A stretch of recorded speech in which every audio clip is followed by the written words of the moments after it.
వచ్చిన తర్వాత రాజకీయం అంటే పెత్తనం కాదు, రాజకీయం అంటే సేవ అని ఎన్టీ రామారావు గారు రాజకీయ యొక్క రూపుని మార్చి రాజకీయంలో కొన్ని అగ్రవర్ణాలు, అగ్ర కులాలు లేకపోతే కొన్ని కుటుంబాలే కాదు, రాజకీయం సమాజంలో ఉన్న అన్ని కులాలది, బడుగు బలహీన వర్గాలది అని చెప్పి ఈ తెలుగుదేశాన్ని జనాల మధ్యలోకి తీసుకెళ్లి ప్రభుత్వం అంటే సంక్షేమంతోనే ప్రభుత్వం నడుస్తుంది అన్నది శ్రీ ఎన్టీ రామారావు గారు.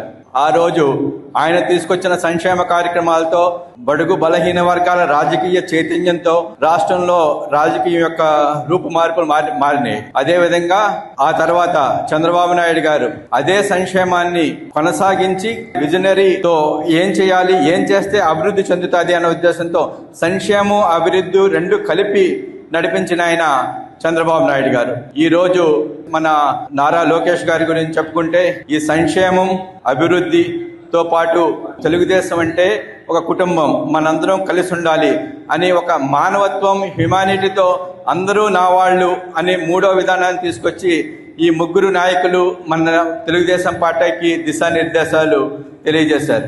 ఇక ప్రత్యేకంగా చెప్పదలిచేది ఏమంటే ఈ తెలుగుదేశం పార్టీ మొదటిసారి ఆస్తిలో మహిళలకు సమాన హక్కు చేయాలని చెప్పి ఎన్టీ రామారావు గారు మొదట ప్రపోజ్ చేయడం జరిగింది. అదే ఈ రోజు ప్రతి ఆడపిల్లలు కూడా ఆస్తిలో సమాన హక్కు కింద ఉన్న చట్టసభలో ఏదైతే ఉందో 33% రిజర్వేషన్ చేయాలని చెప్పేసి ఎన్టీ రామారావు గారు ఇచ్చిన పిలుపు చంద్రబాబు నాయుడు గారు తీసుకెళ్లడం వలన మేము వచ్చే వారం పార్లమెంట్ లో కూడా మహిళలకు 33% అన్ని సభల్లోనూ కూడా హక్కు కల్పించాలని చెప్పి ప్రవేశపెట్టడం జరుగుతుంది. దీని వలన ప్రత్యేకంగా మహిళలకు సమానంగా హక్కు ఇవ్వటం వలన రాజకీయంగా మహిళా చైతన్యం అవటానికి దీనికి నాంది పలికింది ఎన్టీ రామారావు గారు.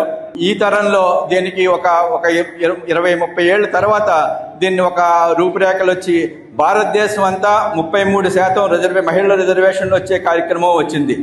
అంతేవిధంగా వచ్చే వారం మేము ఒక చరిత్రాత్మక నిర్ణయం తీసుకోకపోతున్నాం. పార్లమెంట్లో మన ప్రతి ఒక్క శాసనసభ సీట్లని ఒక 50% పెంచాలని చెప్పేసి కార్యక్రమం